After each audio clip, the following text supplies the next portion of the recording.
여러분 이 글로벌리제이션, 리저널리즘, 글로컬리제이션 제가 이 세 개의 단어를 해설을 하다가 마지막 글로컬리제이션이라는 단어를 뺐는데요. 이 글로컬리제이션이라는 말은 이 번역이 잘 안 됩니다. 그래서 글로벌리제이션은 세계화 이렇게 번역하고 그다음에 글로벌리즘, 지역주의, 글로컬리제이션은 독특한 이제 그 신조어를 만들었더라고요. 그것은 세방화입니다. 이 글로컬리제이션을 보면은 지금 세계가 갖고 있는 여러 가지 고민들이 딱 응축이 되어 있는 것 같습니다. 이렇게 세계가 이미 너무 여러 가지 차원에서 함께 가고 있다. 그러면서도 한편으로는 각각이 다른 것, 다 같이 함께 가는데 또 따로 가는 세계가 있다는 것입니다. 그래서 이 말을 영국 사회학자가 만들어냈죠. 그게 바로 글로컬리제이션입니다. 여러분 이 글로벌리제이션, 리저널리즘, 글로컬리제이션 이런 개념들이 어떤 사태를 바라볼 때 한 측면만 보지 말자. 그런 일종의 결의를 가능하게 한다고 보는데요. 핵심 이슈를 파악할 때 안경이 적어도 3개나 있어야 된다 이런 말씀을 드렸거든요. 일단 security, 안전해야 됩니다. 우리가 안보, 그리고 경제, 먹고 살아야 되죠. 이코노미가 있고 human rights, 권리를 누려야 됩니다. 사람답게 살아야 됩니다. 인권. 굳이 중요성을 따지면 항상 안보가 1등, 경제가 2등, 인권이 3등인데요. 진실은 이 세 개가 따로따로 존재하지 않는다는 것입니다. 우리가 북한 공산주의와 대결하면서도 경제를 발전시켜야 됐고 그러면서도 인권, 기본권을 신장하기 위해서 최선의 노력을 기울여 왔는데요. 참 아이러니컬한 것은 한국에서 이 안보도 경제도 싫다, 인권이 최고다라고 주장했던 일군의 세력들이 북한의 인권에 대해서는 입을 딱 닫아요. 그들이 그 정권을 가지고서는 결국은 북한 체제를 이렇게 인정해주자. 북한의 안보 문제를 보장해주자. 이런 얘기를 하면서 인권, 경제 이런 부분은 부차시키고 있거든요.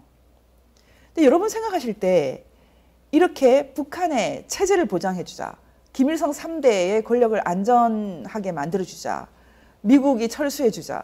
그리고 철저히 안전을 보장하기 위해서 핵도 뭐 상당 기간 인정하고 단계적으로 폐기할 수 있도록 도와주자.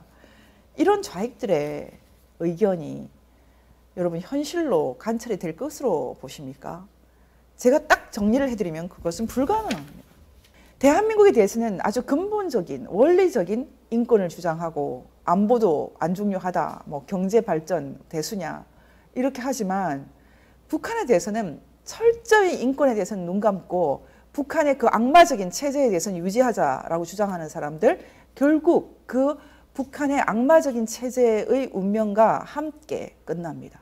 제가 오늘 제노사이드라는 개념을 이미 다 알고 계시겠지만 다시 이렇게 말씀드리는 이유는 올해 아프리카 루안다 제노사이드 25주년이 되었기 때문입니다.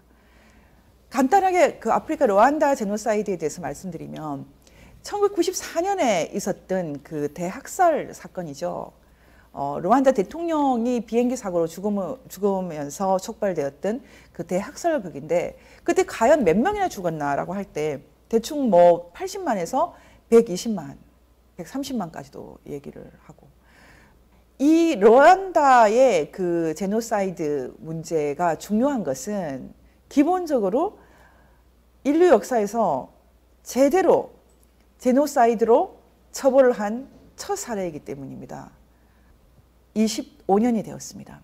지금 루안다는 아프리카의 아주 그 맹주입니다. 거의 2자리에 가까운 경제 성장을 했고요. 모든 지표에서 나아진 그런 상황입니다. 여러분 한번 잘 보십시오. 루안다 그 제노사이드가 있었던 1994년에 북한에서는 무슨 일이 있었다고 생각하십니까? 거의 그 정도 숫자의 사람들이 죽어나갔습니다. 북한에서 수백만이 죽어나갔던 그 시점이 1994년 김일성이 사망한 직후부터입니다. 그때 김정일이 사람들 목숨은 살려야 되겠다라고 생각하고 비상식량을 풀고 국제사회에 제발 살려달라 하고, 그리고 자기 아버지 무덤을 뭐 8억 9천만 달러를 들어서 아주 거의 뭐 인도의 타지마할 수준으로 만들지만 않았다면 비상식량을 다 나눠줄 수 있었죠. 왜 루안다의 아카이에스는 제노사이드로 판결을 받는데 북한에서 루안다보다 더 많이 거의 300만 정도가 죽었잖아요. 그래도 제노사이드가 안 되고 국제사회가 개입도 안 합니까? 이제 이 질문에 대한 대답을 하겠습니다. 제노사이드라는 것은 무슨 뜻입니까? 쉽게 말하면 한꺼번에 많은 사람을 죽이는 것에 대한 범죄를 말합니다. 한꺼번에 많은 사람들을 죽이는 것에 대한 범죄입니다. 사실 이 제노사이드를 만들 때는, 그 유태인 법률가가 만들 때는요, 그룹 킬링, 집단적으로 죽이는 것에 대한 그런 범죄인데요. 이 제노사이드라는 것이 1948년에 만들어져서 지금 이 ICC 국제형사재판소의 규정인 로마 규정에도 이렇게 들어가 있습니다. 로마 규정 제6조에서 집단 학살죄를 규정할 때 이렇게 말합니다. 집단 학살죄, 제노사이드라는 것은 국민적, 민족적, 인종적, 종교적 집단의 전부 또는 일부를 파괴할 의도를 가지고 범해진 행위다.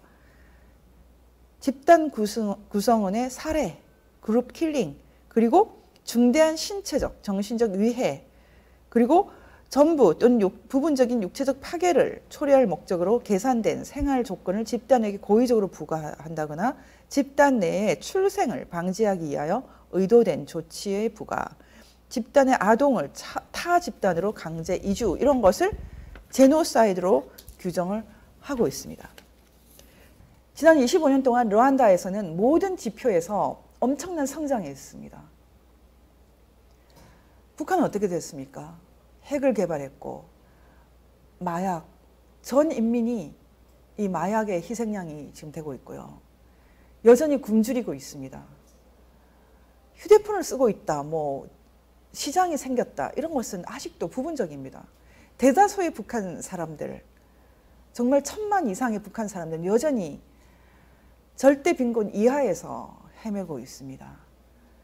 기아와 살육은 계속되고 있습니다. 국제사회도 침묵하고 있고 한국의 종북 세력들이 적어도 북한 체제를 유지시켜주겠다, 북한의 안보를 지금 한국의 종북 세력들이 지금 담보해주면서 북한 인민들은 절멸시키고 있습니다. 그러면 왜 북한도 제노사이드인가? 국제사회가 북한을 제노사이드라고 말하지 않는 이유는 가령 이런 것입니다. 유엔 안전보장이사회의 5나라 중에서 마오쩌둥의 중국, 스탈린의 소련, 걔네들도 많이 죽였어. 그리고 북한이 굶어 죽었다 그러는데 중국에서는 더 많이 굶어 죽었어. 인민공사 실패로 뭐 수백만, 그 이상이 굶어 죽었죠. 캄보디아의 킬링필드, 많이 죽은 걸로 치면은 뭐 루안다하고 비교가 안 됩니다. 그런데 이것들은 모두 정치적인 이유다, 이런 식으로 위선적인